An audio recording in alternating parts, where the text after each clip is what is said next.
Eu vou confessar aos irmãos, viu, Walter? Vou confessar aos irmãos que eu fiquei com ciúme.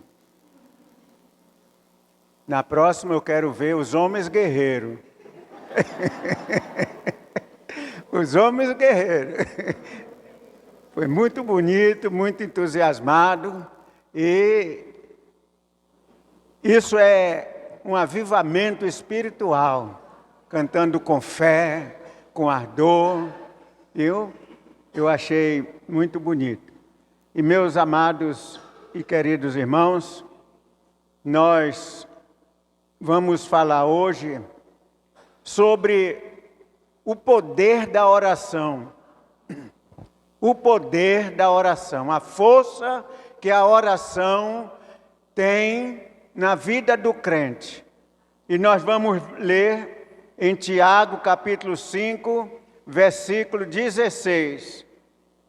Tiago,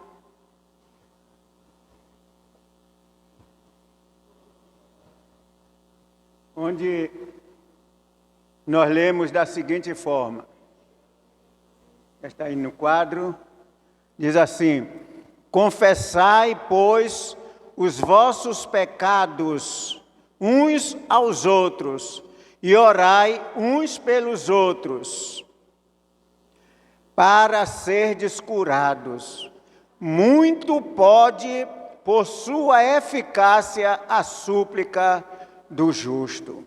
Que Deus se digne abençoar a leitura feita, mas ainda nós temos em Lucas, no capítulo 18,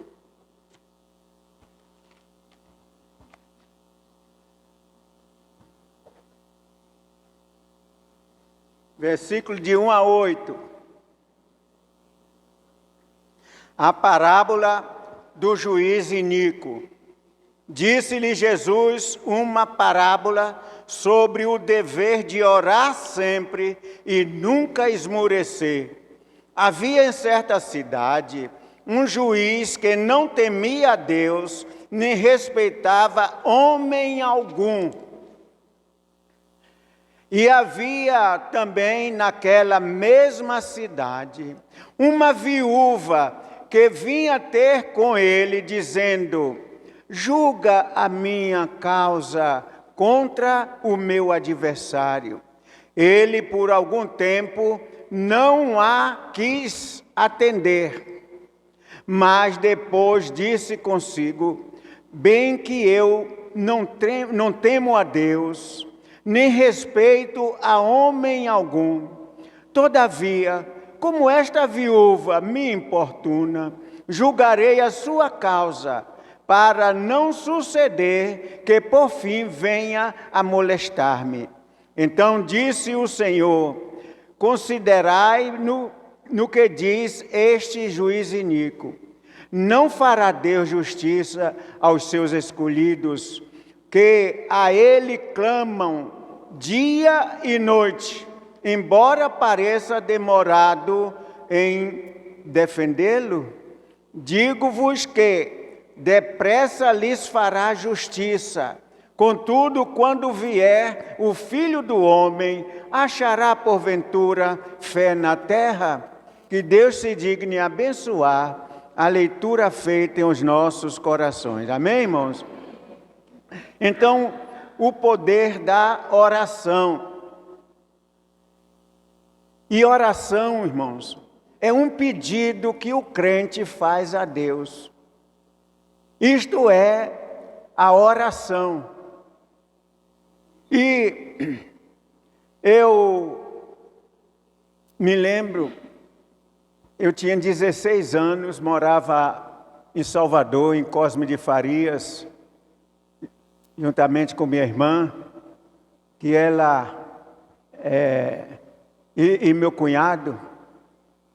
E um dia eu fui ao largo da rua Cosme de Farias, no terminal do ponto de ônibus, saí assim para E lá estava, no largo, estava havendo uma missa, muita gente em pé naquela missa, e eu fiquei ali também observando, e o padre pregou, falou, rezou, mas quando foi no fim, o padre mandou todo mundo se ajoelhar, e acontece que todo mundo se ajoelhou, e só ficou eu em pé. Só ficou eu em pé. Eu me lembrei do primeiro mandamento. Eu sou o Senhor teu Deus, que te tirei da terra do Egito, da casa da servidão. Não terás outro Deus diante de mim. Não façais para ti imagem de escultura, nem que há no céu, na terra e nem nas águas debaixo da terra. E então eu me lembrei desse mandamento e disse: eu não vou ajoelhar, porque ali tem imagem. Eu não vou ajoelhar. E só ficou eu em pé. E terminou tudo, eu fui embora para casa. E meus amados irmãos, nós, para fazermos a nossa oração, o nosso pedido é diante do nosso Deus. Porque Jesus disse que Deus é Espírito, e importa que os verdadeiros adoradores o adorem em Espírito e em verdade. Amém, irmãos? Então nós adoramos o nosso Deus, não precisamos de imagem, não precisamos de retrato, não precisamos de nenhuma semelhança, porque a nossa adoração é ao nosso Deus Todo-Poderoso. E por isso que eu trouxe esse tema, o poder da oração. O poder da oração. E no grego a palavra poder é dínamos. Dínamos, isto é, que vem da nossa palavra português, dinamite. Dinamite é aquela bomba que quebra pedra, que quebra rocha. Então, meus irmãos, é isto que é poder. E nós encontramos o poder da oração, é um poder espiritual. Em Atos capítulo 1, versículo 8, o Senhor diz: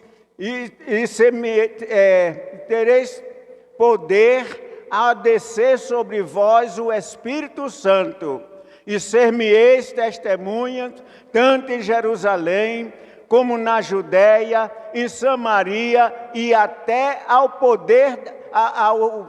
aos confins da terra. Então, meus irmãos, nós encontramos Jesus dizendo isto, e no dia de Pentecostes, estavam todos reunidos numa sala, no primeiro andar, e então entrou um vento veemente, barulhento na casa, e em cada um havia uma tocha de fogo, e todos foram batizados com o Espírito Santo de Deus. Amém, irmãos? E também todos nós aqui, todos os irmãos aqui, também receberam o poder do Espírito Santo, meus irmãos. E aquele Pedro, que era um Pedro conversador, um Pedro perguntador, um Pedro que na hora em que ele precisava ter coragem, ele ficou medroso. E quando vieram perguntar a ele: você é um destes? Ele: não, de jeito nenhum. Mas a sua voz parece com a dele. Eu a renego, não conheço este homem. E depois do Pentecostes, esse Pedro, João e todos receberam o poder do Espírito Santo de Deus. E Pedro e João foram presos, passaram a noite na cadeia, e pela manhã eles chamaram e disseram para ele: nós vamos soltar vocês, mas não me falem deste nome Jesus. E Pedro diz: não, essa não. Nós não podemos deixar de falar do que nós temos visto e ouvido. Nós temos visto este homem realizar milagres. Nós temos visto este homem levantar enfermo. Nós temos visto este homem ressuscitar pessoa que já morreu. E nós então não podemos, pode prender, pode matar, pode fazer o que você quiser, mas nós não vamos deixar de falar deste Jesus. Amém, irmãos? E na primeira esquina, eles já estavam falando sobre este Jesus maravilhoso, este Jesus que morreu, foi sepultado e ressuscitou ao terceiro dia. Este é o poder, meus irmãos, que o Espírito Santo dá a cada um de nós, este poder espiritual que fez de um Pedro medroso, um Pedro corajoso para falar. E também, meus irmãos, cada um de nós aqui recebeu o poder do Espírito Santo. Aonde for, falemos de Jesus Cristo, anunciemos que Jesus Cristo e que Ele vai voltar e Ele vai nos levar para vivermos eternamente com Ele. Amém? Conforme disse o salmista Davi, e habitarei na casa do Senhor por longos dias, e este longo eu digo eternamente, para sempre, nós vamos morar com nosso Senhor e Salvador Jesus Cristo. Amém, meus amados e queridos irmãos. Irmãos, nós muitas vezes passamos por algumas dificuldades, passamos por alguns problemas, passamos por enfermidade, mas acontece, meus queridos, que muitas vezes Deus está precisando que a gente passe por aquela circunstância para testemunharmos de Jesus Cristo. Lá em Paripe, nós tínhamos ali uma irmã chamada Lourdes, a irmã Lourdes, e ela, de vez em quando, estava precisando de fazer uma cirurgia. E então, quando ela estava na mesa de cirurgia, então, na hora que o médico foi pegando a seringa para aplicar anestesia, ela disse: para aí, doutor, para aí, doutor.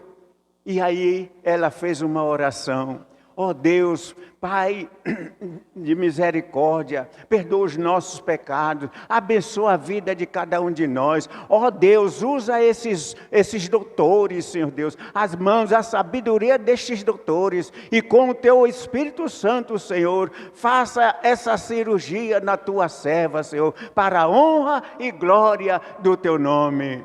E os médicos olharam uns para os outros assim: mas que fé! Isto é que é uma fé, porque muitas vezes muitos médicos não creem, não acreditam no poder da oração. E eles ficaram admirados. E muitas vezes, irmãos, a circunstância que nós somos levados, muitas vezes é para testemunhar ali sobre o nosso Senhor e Salvador Jesus Cristo. Então, eu mesmo passei por essas circunstâncias, irmãos sabem. Uma vez eu fui operado para extrair um rim. E na hora que eles estavam aplicando, então na minha cabeça vinha: ainda que eu andasse pelo vale da sombra da morte, não temeria mal algum, porque Tu estás comigo. Oh, glória a Deus. Então eu senti essa experiência, meus irmãos. E doutor Juarez Andrade, o filho de João Andrade aqui de Itagi, que me operou lá no São Rafael. Então, ele me perguntou: e aí, pastor? Eu disse: eu estou bom, estou bem, porque toda hora eu tomo um comprimido. E ele: o quê? Comprimido? Como? Aí eu disse a ele: ainda que eu andasse pelo vale da sombra da morte, não temeria mal algum, porque a Tua vara e o Teu cajado me sustentam. Eu estou bem, doutor, Deus está me sustentando e eu estou bem. E ali na UTI do Hospital São Rafael. Então, a oração de poder espiritual e também um poder material. Então, o Senhor Jesus, dizendo aos apóstolos: tudo que vocês pedirem ao Pai em meu nome, com fé, recebereis. Tudo que você pedir, e justamente, meus irmãos, é o que também acontece com cada um de nós. Mas os apóstolos disseram: então, Senhor, aumenta a nossa fé. Aumenta a nossa fé. Porque muitas vezes precisamos de fé, precisamos que Deus aumente a nossa fé para que nós venhamos a crer, confiar que Deus realmente está na nossa vida, está dirigindo a nossa vida. Então, prezados, Paulo e Silas estavam presos, e meia-noite, todos dormiam, e eles cantavam louvores a Deus, eles oravam a Deus, e diz que naquela hora houve um grande terremoto ali naquela prisão, as portas se abriram, e então, quando o carcereiro viu as portas abertas, puxou da espada para se suicidar, tirar sua própria vida, e porque ele se sentia ali perdido com aquela responsabilidade daqueles presos. E Paulo disse: epa, alto lá, não te faças nenhum mal, porque todos nós estamos aqui. E aquele carcereiro sentiu uma coisa diferente e perguntou: senhores, o que eu devo fazer para me salvar?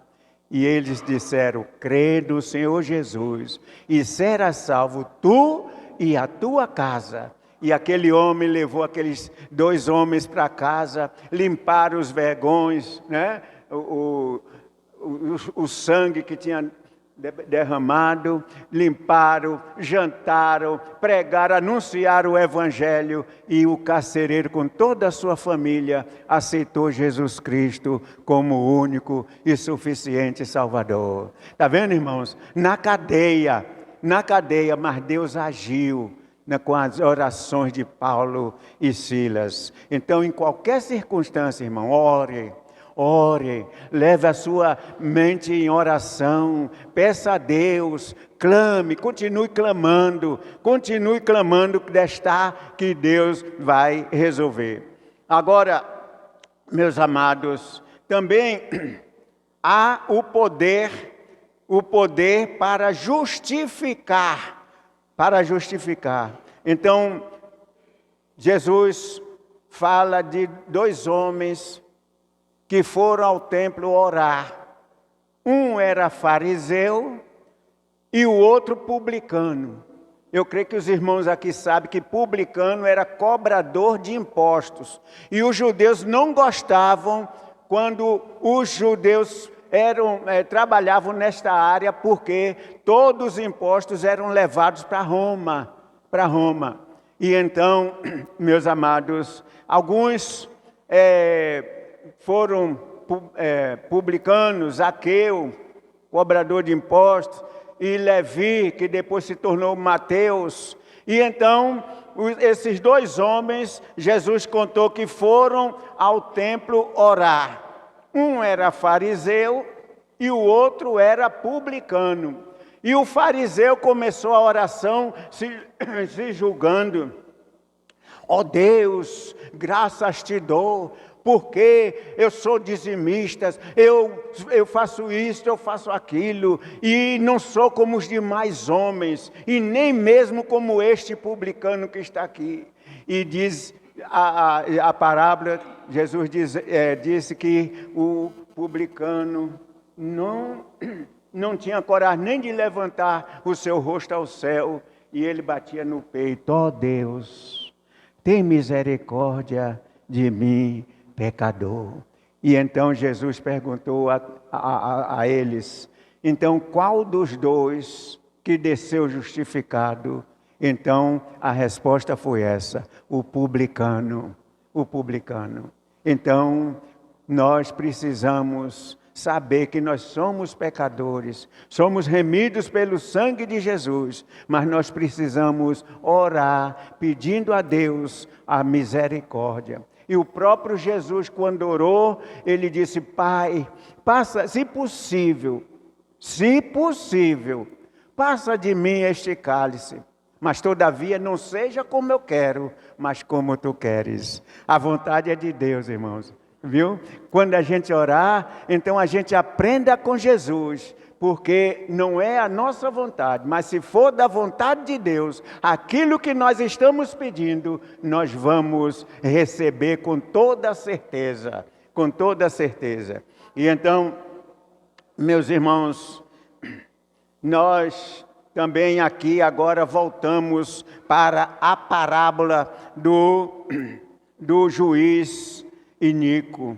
Então, o poder pedido. Então,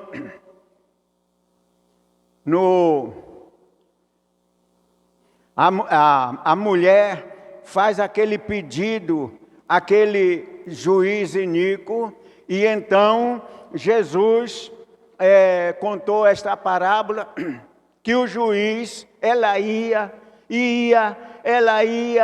persistia, ela pedia, e teve um dia que o juiz disse, bem, já que eu não respeito a Deus, não temo a Deus, e nem respeito os homens, mas para que essa mulher não voltar a me perturbar, então eu vou fazer justiça, e aí fez justiça, e Jesus disse que se aquele juiz, aquele juiz que fez justiça, então não fará o nosso Deus justiça aos seus escolhidos? Então, meus amados, a parábola nos ensina o seguinte, que nós não podemos desistir. Não desista, irmão. Não desista. Persista.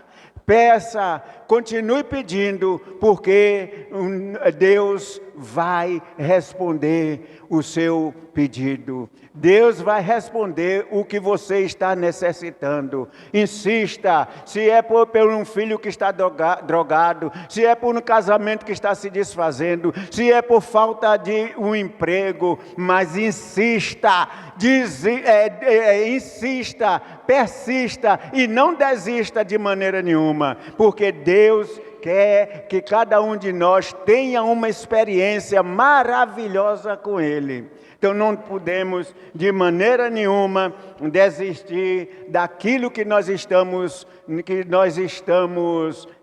necessitando. Então o nosso Senhor Jesus Cristo está nos ensinando que nós não podemos desistir. Amém? Não desista. Não desista de maneira nenhuma. Continue orando. Persista orando. E o iníquo juiz que demorou em responder, mas ele depois respondeu. E Jesus mostrou que ele poderá fazer melhor do que aquele juiz. Amém? Então, eu tenho certeza que na primeira dificuldade que você tiver, você vai endereçar a Deus o seu pedido. Vai levantar as suas mãos aos céus, o seu pedido. Então, interessante que o Ilma, a minha cunhada, o Ilma, ela brinca dizendo, com joelho de crente, não tem quem aguente. Com joelho de crente, não tem quem aguente. Porque o crente que ora, ele recebe. Agora, lá na igreja batista de Jiquezinho, teve uma vez que eu fiquei assim em dúvida, fiquei em dúvida se eu orava, devia orar pelo pedido daquele irmão. Porque toda a gente, no culto de oração, era assim. Então a gente recitava o versículo e depois fazia o pedido.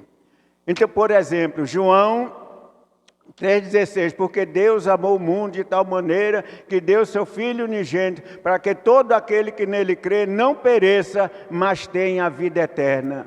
E eu quero fazer o meu pedido aos irmãos, o meu pedido aos irmãos. O maior número de pedidos que os irmãos faziam era este. Eu peço aos irmãos que orem para que a minha fé seja mais aumentada. Era o pedido mais que aparecia era este. Tinha outros pedidos pelo pai que estava internado, pelo o parente que ia viajar, mas o pedido, o chefe era esse: eu peço aos irmãos que orem para que a minha fé seja mais aumentada. Mas tinha um irmão que toda terça-feira no culto de oração, o pedido dele era esse: irmãos, eu peço aos irmãos para que orem, para que meu negócio melhore. Eu peço aos irmãos que orem para que o meu negócio melhore. E um dia eu disse: ó irmão, qual é o seu negócio? E ele disse: é funerária. É funerária. Eu disse: meu Deus, eu oro ou não oro? Eu oro ou não oro? Porque se eu orar, o povo morre, né? Então, meus irmãos, então tem pedido que é difícil, viu? Muito difícil. Mas nós nessa